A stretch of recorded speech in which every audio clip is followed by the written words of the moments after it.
match à tous. Et c'est parti avec le coup d'envoi tapé par Camille Lopez et Bayonnais Manu au traditionnel face à des Perpignanais en jaune. Et un premier plaquage saignant surface au Adrien Varion, lui aussi en provenance de Toulon, qui sont donc titulaires avec un peu plus de changements sur le banc. On aura le temps de les détailler tout au long de ce match. La première charge de face au...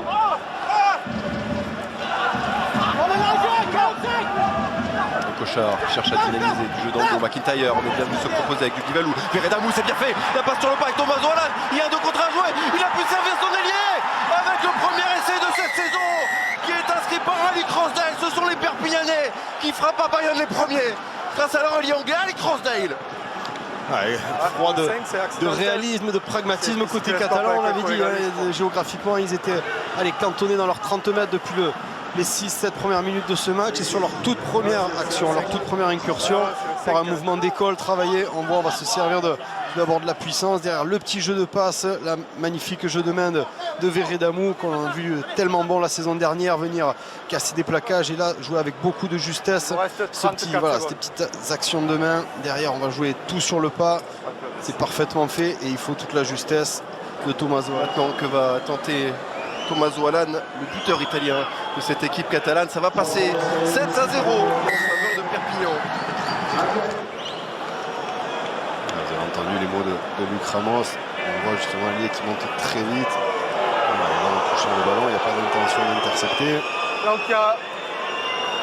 Est-ce que tu peux m'arrêter l'image? Stop.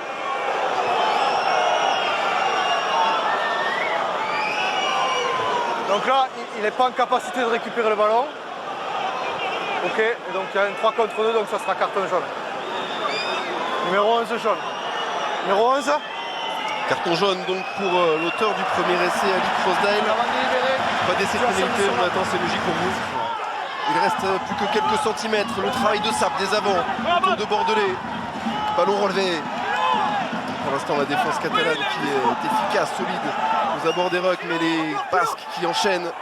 Nouveau Pikengo, Bordelais à nouveau, l'ancien pilier de Vannes.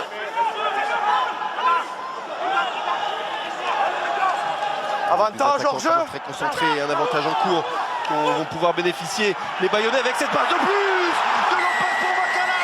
La réponse immédiate de Bayonne après l'ouverture de score de Perpignan grâce à cette passe laser et cette course. Bienvenue du Fidjien Makala. C'est parti très fort, c'est parti très vite. C'est le top 14.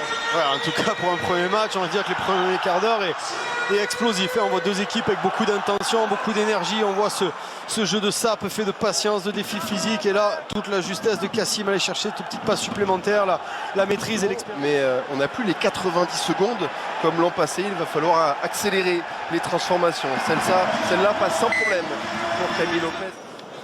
Sous les yeux de Sestom, la recrue star de Bayonne à l'intersaison qui malheureusement souffre d'une fracture à la main. Il ne pourra pas aider ses partenaires trop sur le début de saison. Et Manu Tulagi. Ouais, Manu Tulagi, tout à fait. Qui ne jouera pas contre son neveu Ponsolo.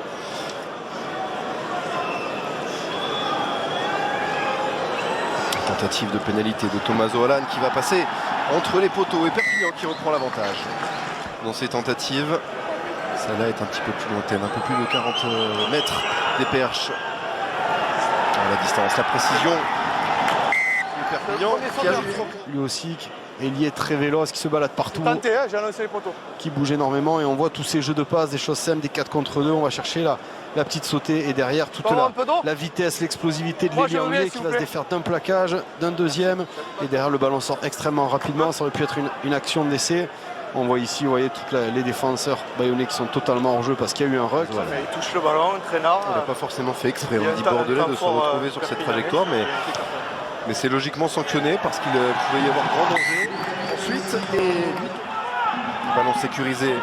Il va falloir marquer là pour les Bayonnais qui ont multiplié les offensives, les situations dangereuses depuis le début du match et qui pêchent par réalisme pour l'instant. Attention, c'est des bléages un petit peu loin. Tatafou pas sanctionné. Germain qui lève la tête. Bolognati qui peine à se relever, mais ce ballon qui va être jouable avec à nouveau la puissance de Tatafou. Baptiste Germain, l'inversion, Lopez, la passe supplémentaire, la fin de passe de Camille Lopez qui va inscrire le deuxième essai bayonnais dans cette partie. Relancer complètement ce match. Bayonne est toujours au basque des Catalans grâce à cet essai de Camille Lopez. Ah, l'éternel jeune Camille Lopez qui une fois de plus avait trouvé le salut sur le premier essai avec ses petits jeux dans le dos. Et là une fois de plus c'est lui, il le sait, quand on pêche, quand on a du mal à avancer, quand on a du mal à trouver du lien, mais c'est souvent dans les renversements où on tombe sur des joueurs en retard. Vous voyez les joueurs qui se relèvent, qui sont légèrement en retard, on va avoir peur des extérieurs, on va glisser un petit peu vite côté Perpignan. Et toute l'expérience, la malice, la justesse de Camille Lopez qui sur cette passe va envoyer plusieurs.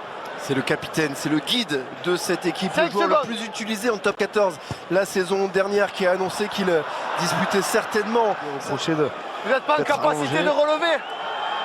Voilà, vous entendez sur Amos qui lui dit ne maîtrisez pas le poids de votre corps, vous allez vous allonger totalement pour aller chercher le ballon.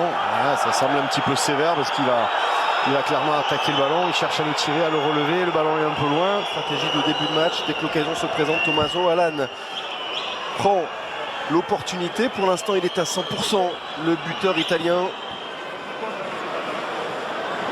Et il va continuer son sans faute. Il essaie de prendre les 3 points, il faut marquer, il faut scorer. Le plaqueur qui est sur le plaqué et empêche la libération. Cette vitesse, ce lien. Et là, vous je crois que c'est le 4 ou le 7. Voilà, le 4 ou 5 qui sort pas de la zone du plaquage et qui malheureusement va ralentir. C'est aussi un des points forts de ces Catalans pour le moment, ce combat, cette intensité qu'ils mettent dans chacun des racks, qui ne permettent pas aux Bayonnais d'avoir des libérations rapides. L'intensité dans les plaquages aussi, parce qu'on a vu le tampon sur Tanok qui n'avait pas été conservé par le loup à l'époque et qui aujourd'hui fait le bonheur depuis plus d'1 an de l'attaque catalane. 12 essais l'an dernier pour Veredamou, qui a prolongé d'1 an son contrat en terre catalane. Attention parce qu'il n'y a pas de position de hors-jeu. Ce ballon il peut être récupéré par les Perpignanais avec McIntyre. Ça va se jouer à la course. Oh, il est fauché par le plaquage. Il est fauché par le plaquage d'Orabé qui se repliait. L'arbitre qui a tout de suite. C'est du 15 là. D'accord. Est-ce qu'on peut revoir les images s'il te plaît? Le plaquage en retardement. Voilà. Ce qu'il va falloir vérifier, c'est action sans ballon. Elle y est, ça c'est sûr. Maintenant, est-ce que le joueur en poursuite était loin ou pas? Est-ce qu'il était de reprendre la situation, on est encore loin de la ligne. Ça sera pénalité carton jaune. C'est une question d'interprétation. Chacun aura son avis. Les supporters des deux camps, bien sûr, n'auront pas le même. Monsieur Ramos, lui, a tranché. C'est un carton jaune pour ce plaquage sans ballon, mais on n'est pas allé jusqu'à la sanction ultime. Une bonne nouvelle puisque Van Tonder a donc répondu favorablement au protocole commotion et qu'il va pouvoir revenir sur la pelouse. On voyait sur le ralenti une fois de plus.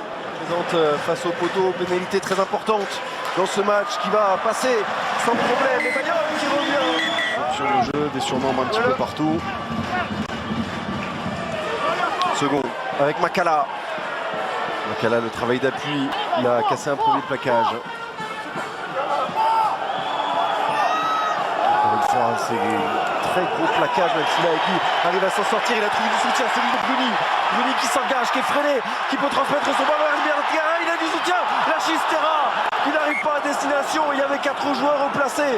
La confiance du buteur, c'est pas des pénalités qui sont simples, vent contre 50 mètres. Et là, on voit sur la petite passe supplémentaire.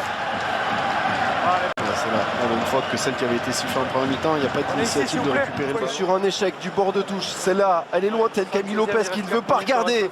Il ne veut pas regarder, il connaît l'importance de ces pénalités. Joris Second, le nouveau venu, ici, à Bayonne, qui a pris ses responsabilités, quasiment 50 mètres face au poteau.